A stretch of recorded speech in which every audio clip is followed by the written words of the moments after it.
Господин Даштевски, на еден ден сме пред одржувањето на локалните избори.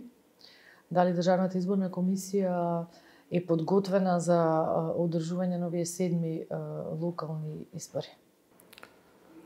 Државната изборна комисија е максимално подготвена, бидејќи сите действија се завршени на време, а некои действија и пред време.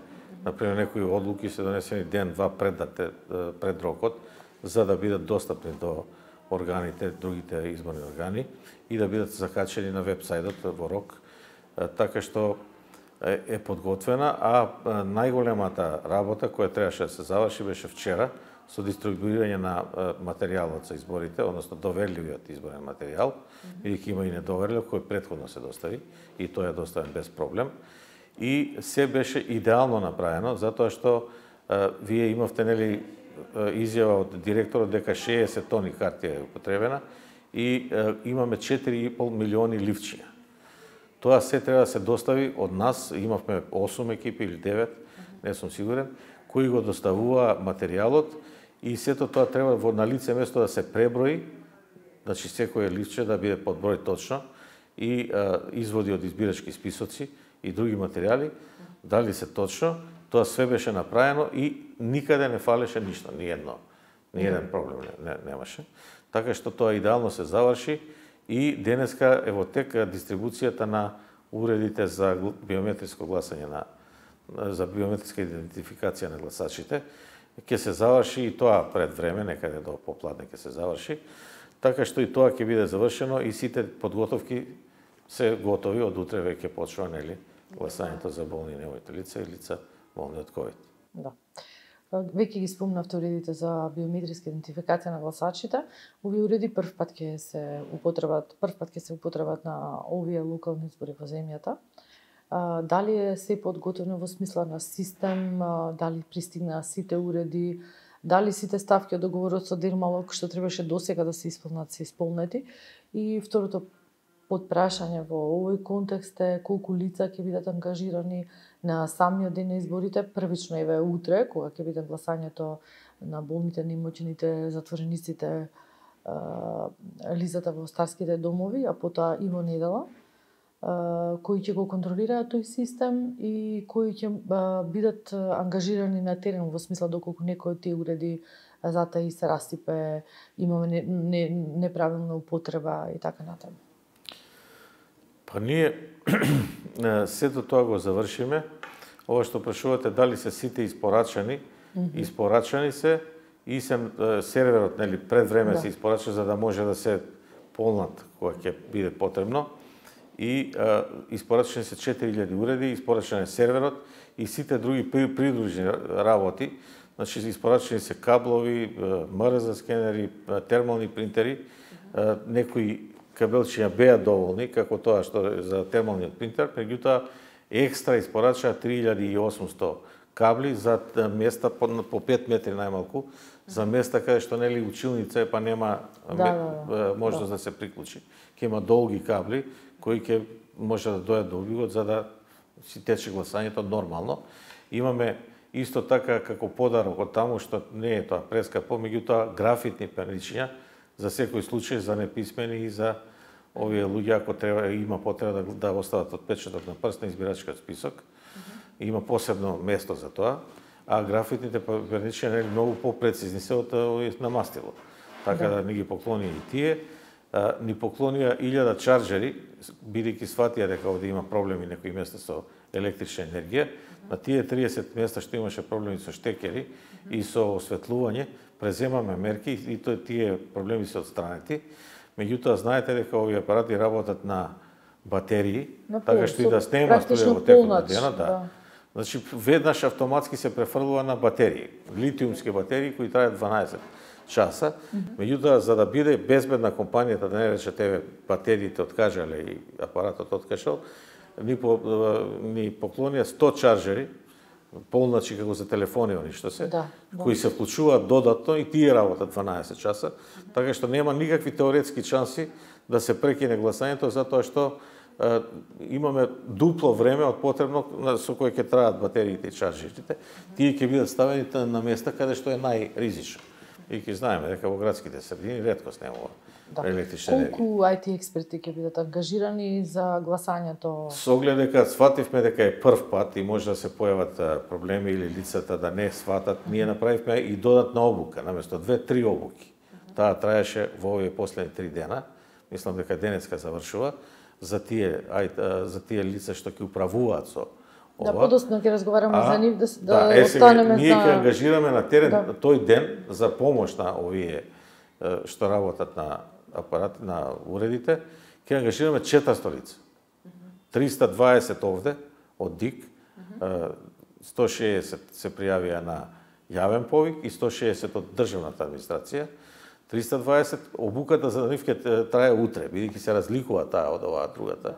Тие треба да знаат да го расклопат и да го склопат уредот, за да проверат што не е во ред. Да. И 80 од компанијата кои веќе се обучени, кои ќе секаде каде што ќе има на пример Скопје, ако има 20 лица од овие, ќе има 2-3 лица од компанијата. Значи ќе околу 400 лица, не околу него точно 400 лица за денот кои ќе им помагаат. Со оглед дека веќе беа извршени обуки, ние знаеме точно каде се послаби овие што работат на уредите и таму уште на отварањето ќе биде присутно техничкото лице за да помогне во вклучувањето. Само да појасниме, значи со овие уреди во избирачкиот одбор ќе управуваат председател и заменик председател или лице кои што ќе биде определено од нив. Да.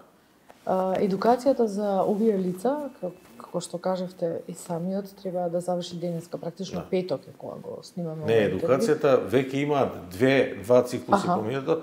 Третиот циклус кој што завршува за нив. Тоа сега само технички дел е. Значи она едукација беше со се друго, ова е само технички дел за да го утвара знаењето и веќе на дел им се дадени, а на дел ќе им биде дадени и видео материјал како се отвара, значи точно тика секој може да се го има на телефон на Android. Или да го гледа дома 20 пати, 30 пати ако нема Android. Или и плюс упатство во писмена форма. Значи како работи? Каква е постапката за гласање? Кога гласачот ќе влезе на избирачкото место? Па тој кога ќе влезе на гласачкото место, нели бидејќи сите се со маски, треба да ја покаже личната карта на лицето кое е задолжено за тоа и да ја тргне маската за да види дали е тоа истото лице. После следниот чекор треба да го колектира отпечатокот на прст и ако го најде ќе покаже зелено ако не е гласал, ако гласал ќе покаже црвено светло и звучен сигнал. Доколку не може да му го најде отпечатокот, тогаш се користи тој мрза скенер, се става личната карта или патната исправа во него и пошто е он натрево податоците, го пронаоѓа. Меѓутоа за секој случај има и трета опција со матичен број. Тоа е апарат кој има екран од 8 инчи, на екранот има дигитална тастатура. Го впишува матичен број, тогаш го наоѓа. Тоа е за секој случај, меѓутоа најверојатно ќе го најде по важечката исправа, важечкиот личен документ и фактички кога ќе го најде, тој мора, значи тоа го прават председателите на избирачки одбори и замениците и истиот човек кој е на екранот да го колектира прстот, бидејќи после се проверува тоа. Кај нас овде во ДИК имаме специјални брзи скенери кои ги проверуваат брзо податоците и тогаш ќе му дозволи да гласа со неговиот отпечаток на прст, никако не смее да стави друго лице, бидејќи веднаш ќе се открие тоа овде кај нас и ќе се поништи гласањето на тоа гласачко место, а од друга страна тие што го направиле тоа може да сносат и одговорност според тоа, бидејќи не е дозволено тоа. И една работа, друга да спомнеме дека мора внимателно да се управува со тоа тие уреди, тоа важи и за гласачите и за членовите на избирачкиот одбор, бидејќи доколку се случи да се оштети или не дај Боже да се скрши уредот, тогаш постои кривична одговорност, бидејќи се работи за уред кој ги содржи доверливите податоци на луѓето. Тој уред ги содржи најдоверливите затоа што никаде на друго место ги нема отпечатоците на прсти, дори и во избирачкиот список. Така што треба внимателно да се управува, бидејќи доколку се случи нешто, постои одговорност, бидејќи тоа е оштетување на доверливиот материјал. Така што и тоа треба да го знаат сите, јавноста, за да не се случува или да не се евентуално да не се случи негде таква работа.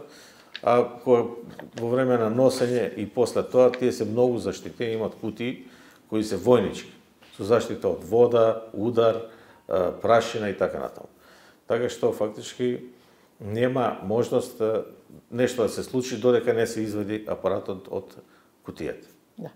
Оваа година првпат на овие избори полицијата постојано ќе го обезбедува доврливиот избирачки материјал токму поради уредите за биометриска идентификација.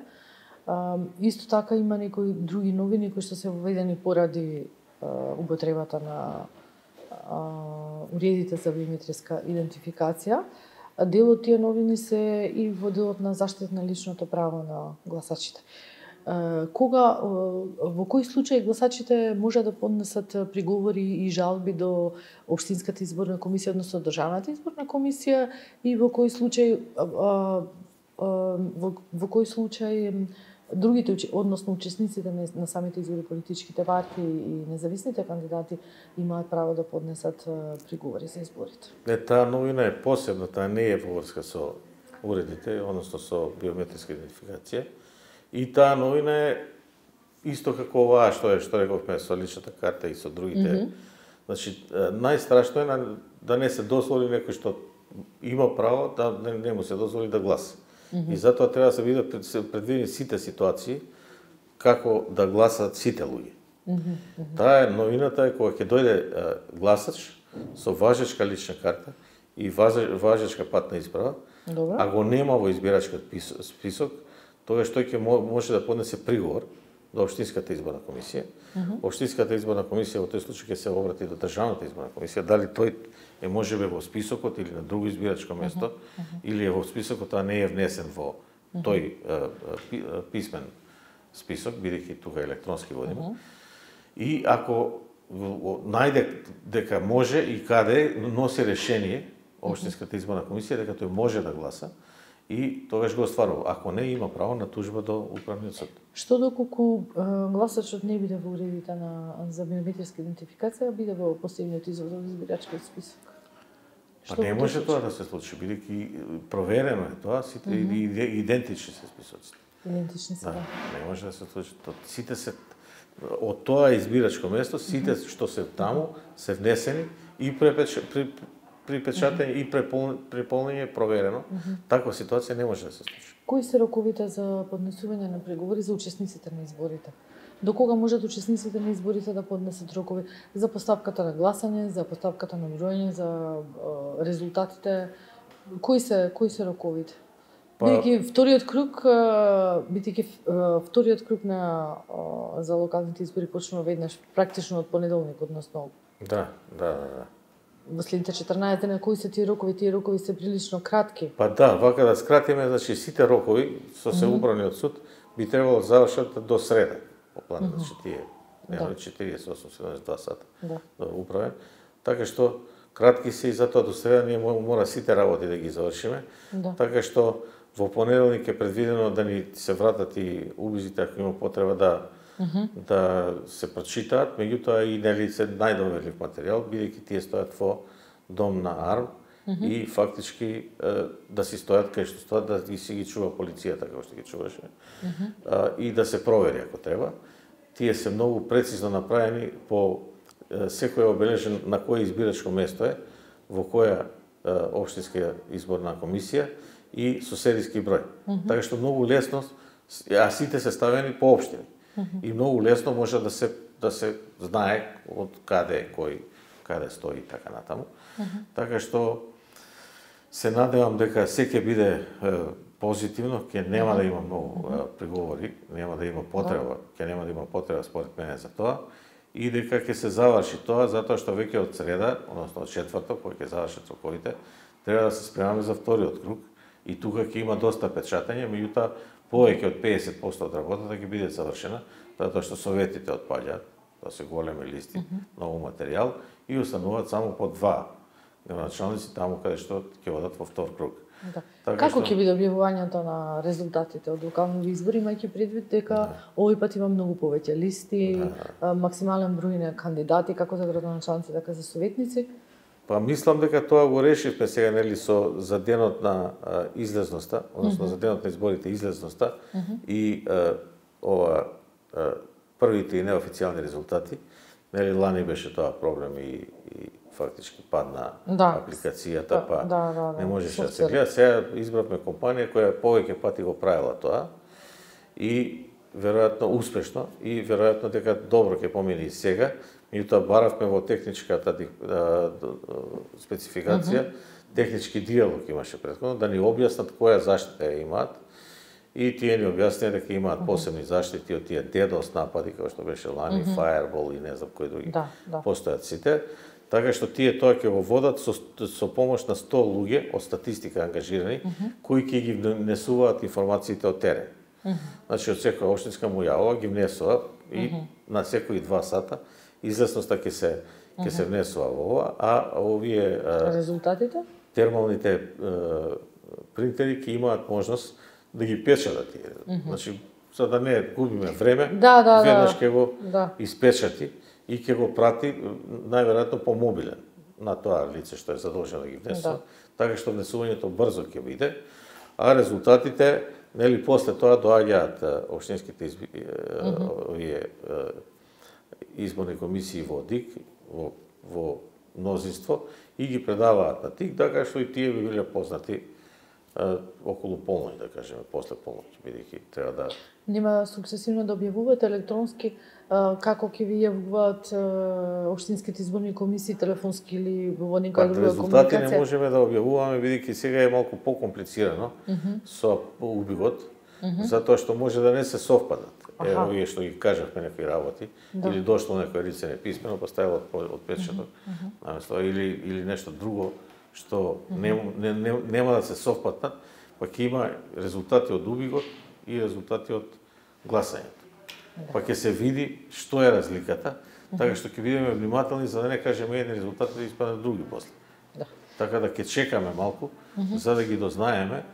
И така до лани, нели, до апликацијата која падна, Македонија беше една од земите во која најбрзо се објавуваат резултатите, затоа што тоа е многу битно за транспарентноста, но некогаш тоа не е толку добро, бидејќи брзината може да чини и грешка во објавувањето. И сега ќе бидеме внимателни, пошто постои овој увик, да пресметаме добро, за да бидеме сигурни дека се тие резултати, да не испадне да објавиме едни, а после да испаднат други. Така што малку поспоро ќе иде, меѓутоа има држави каде што резултатите ги чекаат по месец дена, да кажеме на Косово, пошто се отворени листи, тешко се пребројуваат, некојаш ги чекаат и по месец дена. Добро.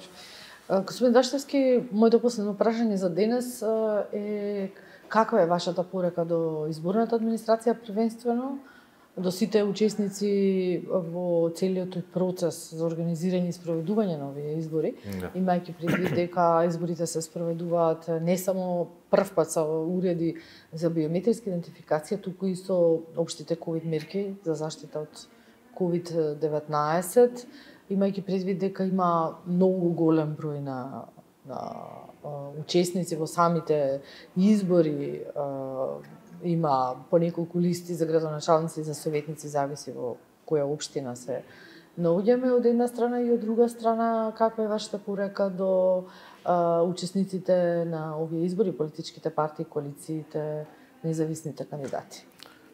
Па по однос на овие први прашања, уште еднаш ќе повторам, сметам дека овие уреди, самата идеја да постојат е тоа да бидат лесно применливи. И тие се управуваат полесно од мобилните телефони, затоа што имаат по 3-4 икони за пуштање, палење, за процесот, за гасење. Добре, да кажеме, мојот мобилен телефон има 30-40 апликации, така што ако може со 30 да се управува, со 3-4 секој би требало да управува уште полесно. Бидејќи и обуки се извршени, така што тука не очекувам проблеми од тоа. Очекувам проблеми на отварањето, меѓутоа рековме техничките лица ќе помогнат, затоа што секој може да се збуни, а после кога ќе се извежба, значи 10 избирачки кои ќе поминат, веќе тој има рутина. Што се однесува до ова рекорден број на листи, независни и независни кандидати и други листи, тоа е веќе завршена работа, затоа што на нас ни беше потешко да ја завршиме таа работа, за да нема некоја грешка во имињата, во символите и така натаму. Меѓутоа тоа е веќе завршена работа, се останато е исто. Значи за окружување на гласач, веќе тој што оди на гласање, веќе се определи веројатно пред гласањето, меѓутоа и да не се определи, ќе си прочита, ќе си заокружи, иста е постапката. Така што не очекуваме ни тука проблеми и пораката моја е затоа што знам дека ние бевме многу ефикасни, бидејќи тоа може само однатре да се знае. Исто така сметам дека кампањата беше релативно коректна. Имаше и негативна кампања, имаше и некои неправилности, меѓутоа беше покоректна од било кога. Ги знаеме поранешните кампањи какви биле, така што сметам дека сега релативно коректна беше и сметам дека и изборите треба коректно да поминат за да го заокружиме целокупниот циклус. Очекувате фер, демократски, слободни избори и без одредени проблеми од техничка смисла? Па јас често знам да кажам дека идеални избори не постојат, никаде, дури гледавме во САД дека имаше проблеми, во Русија сега гледавме и така натаму, значи тоа се со по 150-300 милиони држави гласачи.